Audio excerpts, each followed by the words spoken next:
Chicago Merc. As the bailouts continue there, the protests continue here. My next guest says, what part of broke don't these spoiled children understand? Syndicated columnist Star Parker joins me now. So, Star, they do seem like petulant little children. Hey, it's not fair to us. We hate capitalism. Well, how about going out and trying to find a job instead?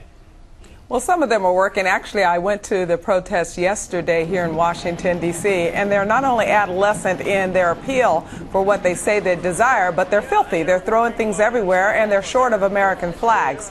What this protest is about is to inspire more redistribution. They want to swell government. They're trying to say that they're similar to the Tea Party protest, where the Tea Party said this abuse of political power has to stop. These folks want more of the same. Star, are you surprised the Democrats are signing on to the protest?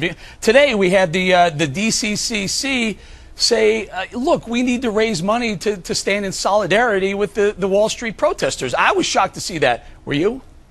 No, I'm not shocked to see it, because what these protests are representing is exactly what Democrats want. More government, more spending. They want to expand the size and scope of government. And what the Tea Party movement said, what the new Congress is saying, no. That party is over. We must stop. We must rein in spending. We've got to do something about our deficit. And we are going to inspire more employment by stopping the madness of Washington, by stopping the excessive taxation and the excessive regulation. So, yes, I'm not surprised at all that Democrats are signing on. And in fact, if winter weren't coming, I would not be surprised even more that the Democrats would keep fueling this so that it will end up in riots. Let's start. Take a listen. Not only is it the far left Democrats that are signing on, even the White House signing on. Listen to Joe Biden.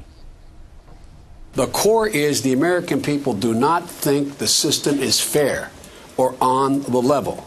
That is the core of what you're seeing on Wall Street.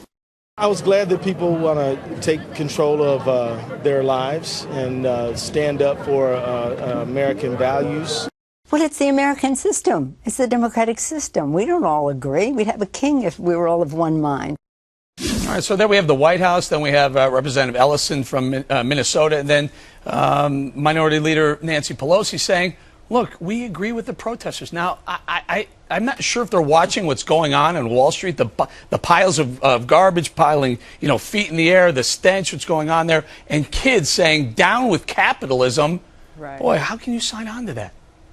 Well, I think that they've inspired these protesters, these Democrats who keep insisting that they can fix what's broken in the economy by more government. And they don't realize, and why I keep calling them adolescent in their movement, is they don't realize that it's capitalism that encourages the environment for them to even be out there to protest. It's our capitalistic system and free markets that allow us the opportunity to even have this political process that we do. Now Star, we've been on the air pointing out to these protesters. I have to assume someone's watching TV once in a while, but we've pointed out that President Obama will likely get up to 1/3 of his campaign donations for 2012 from corporate entities, whether it's the banks, whether it's the realtors, the brokers, etc. Yet these protesters and the Democrats are locking arms. Don't they realize they may be a bit misguided?